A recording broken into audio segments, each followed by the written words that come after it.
Sri Bhagwan, when he was in a reminiscent mood, would talk about life on the hill and his experiences about the peacocks.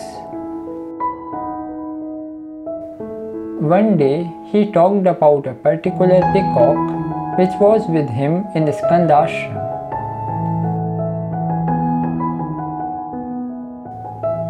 When I was in Skandashram, a peacock would come to me daily from the town and stay with me for prolonged periods.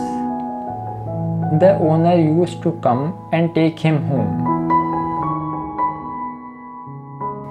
The peacock persisted in coming often and staying with me. One day he refused to go back with the owner.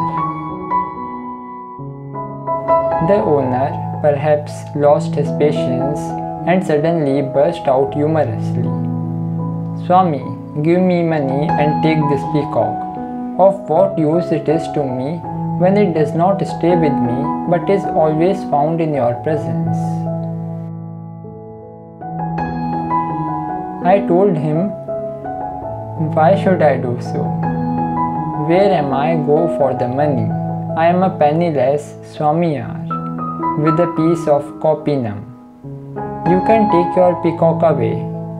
I didn't call him here." But the peacock continued to come as usual, and none succeeded in stopping him from coming to me.